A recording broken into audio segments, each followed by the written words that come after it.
Hello and welcome to Lost Love Chronicles. Today we bring a story. Well, just F it. Remember, bros before hoes. Let's get it on. Just about everyone you come across in this life has something that makes them special. For the privileged, it is being born with money, athletic prowess, intelligence, or even good looks. Their special skills help drive their lives and give them an edge on their competition. For those less fortunate, their gifts often serve as a cautionary warning to others about the challenges of life. My friend Ralph has always had his own unique specialties that separate him from the normal humans, those being mayhem and destruction. He's the human embodiment of the Wreck-It Ralph. If there is a way to take something sweet and wholesome and turn it into a catastrophic shit show, then Ralph has probably done it and has the scars to prove it. He's a human wrecking ball, and not in the Miley Cyrus weird way, but in the I can't believe he's still alive and not locked up way. He inevitably got nicknamed Wrecker Ralph and oftentimes the Demolition Man for causing havoc by taking things far beyond socially acceptable activities. If there was a way to completely obliterate something, Ralph had figured it out and tried it. Yup, just a great guy to have along as long as you're on his good side. I married Jenna Phoenix 3 years out of college. She was amazingly hot with a great ass, so it was completely understandable why I had my head so far up it that I didn't realize her bullshit. I knew when I married her that she wasn't exactly the warm and caring type, but she made up for it in the two most important ways to a superficial dickhead like me. She looked like a porn star, and more importantly, she could fuck like one too. It is a scientific fact that a man can overlook resting bitch face and shitty attitude as long as she makes his dick hard enough to drain the blood away from his brain to keep him from thinking straight. I would say that you'd be surprised at how often that happens to guys, but we all know that you'd not be surprised. We think with our dicks until we learn through pain and experience to think with either our heart or our head. The heart makes great romance, the head makes a great marriage, and a hard dick makes for a great fee for your attorney. During our courtship, Jenna and Ralph had met exactly once while Ralph was home on leave. She'd met some of my other friends and got along with them relatively well. They were normal human beings and not really too outrageous, comparatively speaking. I tried to warn her about Ralph, but I knew she didn't really get it. It was a case of her smiling and laughing at stories of the things he had done without really understanding that they were actual true with little embellishment. Stories are really funny when those things are happening to other people, but they take on a whole new meaning when you are caught up in the middle of them. It became a whole lot less funny when you have people associating you with a human man-child who is being talked to by the police about why he can't put mousetraps up all over Chuck E. Cheese while yelling that he is going to kill the giant rat once and for all. Or why you can't suddenly start running a checkout counter at Walmart if you don't actually work there. Most of his activities were stupid and harmless. Others went a little too far. Luckily, our hometown is like many others, so he beat the charges often. It is amazing what you can get away with when half of your cousins are on the police force, your uncle is the sheriff, and his wife, who also happens to be Ralph's godmother, is the judge. Even with the family connections keeping him safe, they had warned him that his stunts were going too far and that he needed to cut it out. When he finally crossed the line, Annie Judge told him that he could either join the army or he could do a year in county. Blast fishing in the reservoir while they were trying to restock it for the fishing derby really pissed her off, since it was one of Annie Judge and Uncle Sheriff's favorite annual date activities. You can mess with other people all you want. Don't mess with Annie Judge's time with her honey.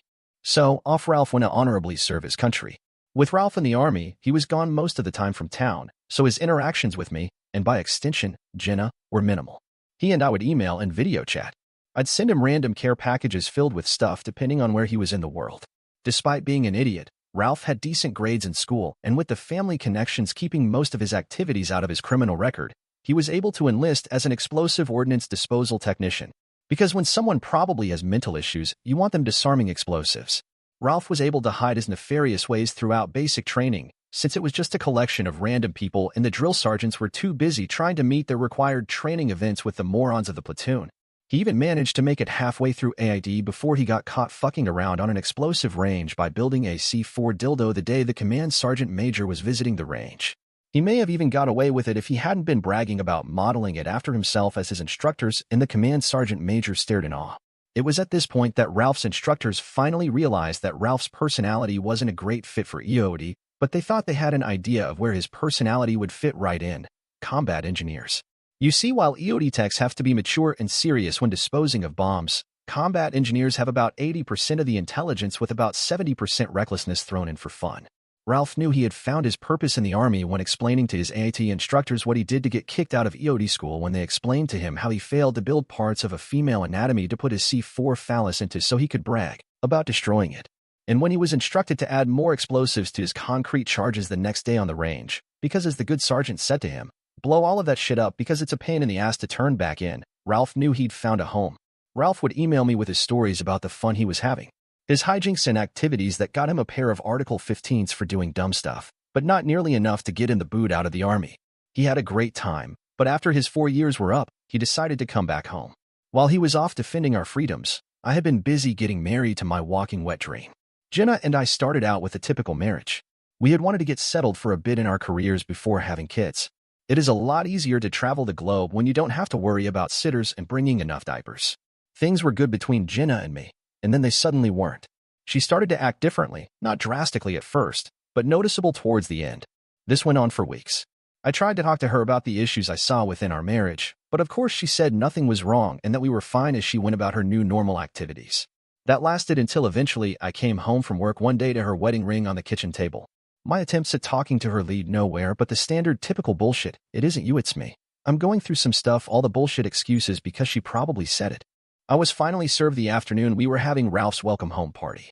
Just the standard irreconcilable differences listed as the reason and what seemed like an even split. I left the papers on the table as I headed out to the party so I could welcome my friend home. My marriage had died and I still didn't understand why. I'd missed having Ralph around, and his return meant more to me than I was probably willing to admit to anyone. My marriage had gone to shit, and I hadn't figured out why, exactly. I strongly suspected foul play on her part, but I tried to put it out of my mind for the night. I gave Ralph a big hug when I saw him come in and his response was immediate. "What the fuck is wrong with you?" "It's nothing. Don't worry about it. We're here to celebrate you coming home," I said as I handed him a drink. "Glad to have you home, buddy." He gave me a questioning look. "Yeah, right?" Then he got a grin. "You're right. It is good to be home." We had a few shots that night. By a few, I mean we drank the bar dry, and then they needed to go to the liquor store around the corner for more. They finally kicked us out and Ralph and I made our way to the local fine dining option that is open in the middle of the night. All grease, no taste, perfect. With the noise of the party died down to the quiet of the diner, Ralph asked, "What happened?" "I don't know. Everything was fine. Then things got weird, and then she left. I got the divorce papers a few hours before your party. I still don't know what happened." As he always did, he got straight to the point. "So who is she fucking?" "I don't know." After thinking for all of about 4 seconds, Ralph declared, "Okay, so here's the plan. We fuck up her life, and then we find out who he is, and we fuck up his life too." For the first time in a while, I actually smiled. Is it that simple? Of course it is. She's gone. You can't go back to the cunt anymore after what she did. So why bother crying about it like a little bitch? Even if she walked back into your life, would ever trust her again? Fuck no. He wasn't wrong about any of it. She was gone. It was time to burn that bridge and move on. He got the stupid grin on his face that I'd seen 100 times before. "I'm on terminal leave for the next month, so I have plenty of time to help with this. You take care of the lawyer. I'll take care of the rest." I laughed. "What the fuck are you going to do?" "Don't worry about this, bro. I got this." We finished eating our grease and called for a ride back to my house and finally went to bed. By the time I woke up the next day, it was about 11 in the morning, and I could hear noises outside like people were talking in the driveway. As I looked out the window, I saw the driveway full of my stuff that had been inside the house before I'd gone to bed and people rummaging through it. Walking up to Ralph, I took a sip of my coffee as I asked Ralph what he was doing. The hand-drawn sign declaring the cheating slut sale gave me a pretty decent clue what he was doing. "What does it look like I'm doing?" "I'm making you some money." Thank you. But how do you know what is Jenna's stuff and which is mine?" "That's easy. If it's female crap, then I'm selling it because it is probably hers. And if looks classy, I'm also selling it because it probably isn't yours since you clearly have shitty taste. Especially in women." I nodded my head. Fair points. There was no point in stopping him. I felt a little bad about some of the things getting sold since some of them were family trinkets that Jenna had loved, but at this point I didn't care as Ralph handed me some printed papers. She really is a dumb bitch. She probably should have logged out of her Gmail on your house computer before she left, but thankfully she didn't. She's been fucking some dude named Tim who she works with. They've been fucking for a bit and sharing photos with each other. Really, you should have known better than to marry a chick with a tramp stamp of a butterfly above her ass. I looked over what he'd given me, astonished at how easily he'd found out about her cheating. I let out a trite. I never knew slip out. "No shit, dickhead, because you trusted the cunt. But that's done now, time to move on." I shrugged my shoulders and haggled with a lady on the price of Jenna's wedding dress. The nice woman was very excited when I counteroffered from her original suggestion of $500 to $20. It was dumb to give away the comment, but I looked forward to someday sharing with her that it sold for $20 as a nice fuck you. While the sale was going strong, I sent a text to a friend who sells his soul daily as a family practice attorney. He shot one back telling me to come over to his office so he could review the offer and sign some documents. I got back in the middle of the afternoon and just about everything was gone. The house looked almost empty inside except for the basic requirements of what a guy needs to survive. Ralph was just finishing packing up a large box that was labeled Jenna's stuff on the sides. Ralph smiled at me. How'd it go with the lawyer? Fine, no issues. The agreement is fair, so I've signed it. I won't do any better with the courts. When did your sale end? About an hour ago. I had to run out to get some supplies, but I'm done now. This is all that is left of her stuff. He then handed me an envelope. That's her cut of the sale. Her cut came to $214.65. Make sure she gets her half. We should probably drop off her stuff at her parents' house so she doesn't have a reason to come back here. That makes sense. Let's drop off her stuff, then go grab something to eat. Knowing that her wedding dress alone had cost the amount of a cheap car, I knew that Ralph probably hadn't gotten the best deal possible, but I was just glad to have it out of the house so I could start my new life. I tried to pick up the box, but Ralph grabbed it first and said he had it, and that I should drive since I knew where Jenna's parents lived. When we arrived at Jenna's parents' house, her father Simon answered the door and then let us in when we told him that we were here to drop off her stuff. Simon tried to apologize for her actions, but I just cut him off. Did you know she was cheating on me? He couldn't look me in the eye as he shook his head yes. Thanks for that, Simon. Great daughter you raised. Ralph put the box on the table and I caught myself as I did a double take as I got a glimpse of the box's contents. I was fairly sure that the humongous dildo with correspondingly huge hairy nuts, as well as the big black cock porn, were recent additions that hadn't previously resided in my home. There was a red fire extinguisher as well. I did my best to stifle a laugh and instead just told my soon-to-be ex-father-in-law to tell his daughter that I'd signed the papers and that my lawyer would be talking to her attorney. I was barely keeping it together. The ridiculous size of the dildo had me almost laughing, so I pretended to shake my head in disgust as we walked out as he tried to stammer an apology. Once we were back in my truck, I couldn't help but burst out laughing. How big is that dildo, and what else did you put in there? It's 12 inches long, 6 inches wide, and I don't know how big the hairy balls are. They were a nice touch though, he said with a shit-eating grin. We had a good time at dinner as he regaled me with his exploits over the last few years. I'd heard some of them from him in conversations before, but to hear them come out of his mouth, it just made it twice as funny. It is almost impossible to be in a bad mood when Ralph is around. That Jenna had made my life suck so much before she left just made it easier to start moving on. Jenna and I were those rare people who still had a home phone since it was cheaper to bundle with the internet provider. I checked it when we got back and was able to enjoy a blistering message left by Jenna. Her ranting and raving was barely understandable as she screamed for about 2 minutes straight about cell phone, huge dildo, hairy balls, father thinks I'm pregnant, and big black dicks. I checked my phone and there were no messages from Jenna, but looking up from my phone to Ralph's smile, I checked it again and realized that Jenna's contact had been blocked on my cell. I looked at Ralph. You were a busy boy today. I understand most of that rant, surprisingly, but not the pregnant part. Ralph grabbed a pair of beers out of the fridge and handed me one. Taking a sip of his, sorry, the best I could do with that limited amount of time was draw some lines with a marker. It was a roll of the dice with the pregnancy test, as Jenna or her mother would likely have spotted the fake right off the bat, but I was hoping that her father would see it first and not notice the difference. It was a shot in the dark, but it seems to have worked out. Ralph settled into the guest room, and we became roommates as he adjusted to civilian life and me to single life. With the divorce in process, Jenna no longer felt the need to hide her new boy toy. Tim was some asshole from her work. I'd met him once or twice at her work functions but didn't really know him. A little while later, I came across a flyer as I went to grab a coffee downtown. I picked it up off the corkboard and put it into my pocket to take home. Walking in the door that evening, I handed Ralph back what was obviously his handiwork. Cute. He smiled at his work. I have no idea what you're talking about, he said as he looked over the flyer. It showed Jenna and new love Tim in a compromising position. All of the naughty parts had been covered over, but it was clear what they were doing.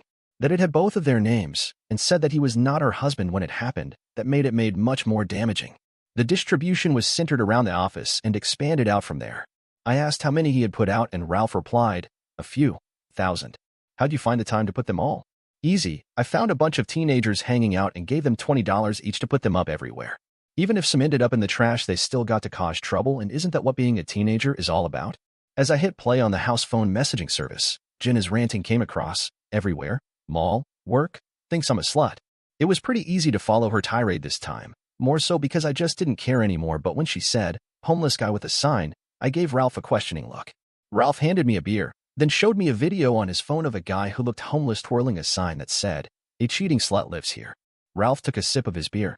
One isn't homeless. He's a new friend of mine from the VFW, and his wife left him while he was in Afghanistan. He was pretty happy to embarrass a cheating slut, even if it wasn't his own. I sipped my beer as we watched the video of Juan spinning his sign with gleeful enthusiasm. The divorce continued to progress through the system. Jenna's attorney contacted mine about stopping the harassment. My lawyer said that I had no idea what she was talking about and that if Jenna was going to slander me, then we'd change the reasons for the divorce to adultery. I would have changed the reason from irreconcilable differences already, but I just wanted it over and I wouldn't have gotten better terms. But the threat worked and she backed off. The next raving message days later went something along the lines of, "Fucking cowbell, assholes, Game of Thrones, High Sparrow, shame." Part of the fun had become trying to figure out what he'd done based off her histrionics. This time it seemed pretty evident. As usual, Ralph handed me a beer and then started the video. So Juan's girlfriend Maria heard about what was going on from Juan. Maria's ex-husband had left her while she was pregnant, and she is still really pissed about it, so she asked for a way to help out as a form of therapy for herself. The video was fantastic. Maria's loud voice filled the room as she rang her bell. Juan in his homeless garb looked like Ricardo Montalban playing the High Sparrow, looked unjudgingly. Jenna looked ashamed. Tim looked like he wanted to be anywhere but there. I took a sip. Where did this happen? Ralph laughed, fucking Red Lobster. Taking another taste? I asked. So no one got naked? Slamming his hand down on the table, Ralph said, "Shit, I knew I forgot something. I guess we'll have to go to see some naked titties to make up for it." Your logic is impeccably sound, my friend. Let's go. I said as I grabbed my keys and we headed out to the local gentleman's club to remove that stain on Ralph's honor from his nudity mistake. As we watched the boobs dance, I asked him when it would end. When the divorce is final, I'll let it go then. Until then, fuck her. The gorgeous dancer with the shockingly original name of Ebony then smiled at Ralph as we placed our cash in her thing. While some people have declared that there is no sex in the champagne room, Ralph swears that there is. Or at least it was starting that way until the two extremely large bouncers were clear that Ralph was not allowed back in the club for a month after what he and Ebony were caught doing. Ralph's response as we left the club was heartfelt. "I think I'm in love." I don't know how he got into her car, but the raving of fucking mothballs confused the crap out of me. I racked my brain until I had to finally give up. With a triumphant, deceitful smile, he declared, "Did you know that red bell peppers end up smelling like mothballs if they sit long enough? The internet is an amazing place." "I agree, my friend," I said as I finished off my beer. "You seem to have let Tim off rather lightly so far, not doubting your brilliance, just stating an observation." "Maybe I have, but he's had to change his cell phone 3 times this month. It seems that he's the most eligible man on Grindr, Scruff, Jacked, Hornet, and FarmersOnly.com. Farmers Only? Don't discriminate. Gay farmers need love too." Handing him another beer, I said, "That they do, my friend. May they find the love that they seek among the wheat." That was followed a week later by a visit from Ralph's uncle the sheriff to the house. I'd always got along great with his family, so I invited him into the house and grabbed him a beer. Taking his first sip, the sheriff asked, "Where's my idiot nephew today?" "He took off with his new girlfriend to Mexico for the week last Friday." "Interesting. So he isn't local?" "No, sir. He's been gone for days." "What's up?" Just then the phone started ringing. The sheriff turned to me. "You going to get that?" "Nope. Just saving the evidence of my lunatic ex's mental instability," I said as I took a taste, and the ranting show of a message began. "Fucking lawn, work, brown grass, cheating whore." Taking another swallow, "I'm guessing my wife's work has some issues with their grass?" The sheriff said, "It does seem so." They swore that it was Ralph, but it seems like he has a good alibi. "Why don't you call him, and we can confirm where he is and get this settled now?" I gave Ralph a ring, and a recognizable voice picked up his phone. "Hi, Ralph's busy right now. Can I help you?" The moans that followed of, "Oh, baby," right there. So good gave a good indication of what Ralph was up to at the moment. The sheriff took it in stride. "Where's Ralph right now, honey?" "Oh shit, he's inside of me right now." I couldn't help but spew my beer across the room. The sheriff couldn't help himself either. Laughing, he asked, "Honey, I mean, are you two in Mexico or here in town?" Ralph had taken the phone from her, though we could still hear the sound of skin-on-skin contact. "We're in Cancun, Uncle Sly, just enjoying the local sights. I'll email you my flight itinerary in a little bit." I'm sure whatever it was, probably a bunch of punk teenagers. "I've got to let you go. I'm kind of busy right now. Bye." The sheriff handed me back my phone, finished his beer, and walked out, laughing to himself as he mumbled, "In me." The end date of the divorce had arrived. I was a free man. And more importantly for Jenna, this was the end of Ralph's games. It was a lovely Sunday, and we were just getting ready to enjoy the first game of the afternoon. As I sat down on the couch, I handed Ralph a beer. "Thanks, buddy. I appreciate you helping out. It's time for everyone to move on." "Not quiet yet. One more to go. We've got to end on a high note." "Can you end with something better than you've already done?" Putting his hand against his heart as if offended by the notion. "My good sir, you wound me with your lack of faith." That didn't scare me. It was the evil grin that sent a shiver down my spine. "How bad is this going to be?" Looking at his watch, "You'll see just about." It was amazing, just like a movie. At that second the phone rang. Now, some parts of the screaming were clear, "You fucking assholes." Others were just bits of words like church, grandmother, midget, Elvis, strap-on, threesome, whole congregation. I looked at Ralph. "What the fuck did you do?" He just smiled. "Wanna watch?" he said as he opened up a video on his iPad. Inside was clearly the church that Jenna and I had been married in, so I recognized it quickly. The minister was preaching when suddenly a man came forward. The minister was clearly confused for a moment, but the man said he needed to confess his sins and stood on the altar and began to declare that he had sinned in the eyes of the Lord and wanted to atone for his wicked ways. He'd been fornicating with a woman in the congregation named Jenna and that he wanted to repent his sins. So I'm trying to wrap my head around this as I watch a 4-feet-tall dwarf dressed as Elvis declare he's been fucking my now ex-wife. And then it got weirder. Watching the video in awe, as Elvis walks over to Jenna, grabs her hand and suddenly starts talking about how much he loved it when Jenna used the strap on him and pegged him while Love Me Tender played while he sucked on Tim's dick. But he knew it was wrong because she was still married. He loved what she and Tim did to his hiney with it, and only she knows how to make him feel like a real man. While he didn't love it when Tim made him dress as Tinkerbell, he'd do anything for Jenna's love. But now that her divorce was final, they could finally be together. Then he got down on his little knee and proposed to her. The ring looked huge in his little hands. "Be my full-size Priscilla, Jenna. I love you." Jenna was in shock. Her grandma passed out. Her dad stood up and puked. Tim ran for the door. Her mom was crying. Complete pandemonium. I was stunned. I had no idea what to say as I stared at him. He just sat back and grinned. A minute later, the front door opened and someone walked into the kitchen, and I heard the fridge open up. A few seconds later, there was a 4-foot Elvis impersonator sitting next to me on the couch watching the game. He cracked open a beer, looked at me, gave me a wink, and said, "Hail to the king, baby." As far as my own revenge, I chose to be much more civilized in my retribution. I've been dating Jen's former best friend Kara for the last year. Jenna had actually done a good job of hiding it from her friends. Kara's ex-husband had got caught banging some barfly 30 years his senior a few years back, so Jenna had known that she couldn't share her secret with Kara. There is something very satisfying about hearing your ex cry when your girlfriend says that she can't go out because she is spending the night at her boyfriend's house. She would probably be even more pissed if she knew that Kara's new best friend Ebony was going to be there with her boyfriend Ralph. Ebony invited Kara out to Ebony's day job as a Foxy fitness instructor, and I compliment Ebony at every opportunity on her fantastic instruction after Kara showed me what she learned in class that day. Ralph intends to propose to Ebony later tonight when they get back to her place, just as I will be proposing to Kara tonight as well.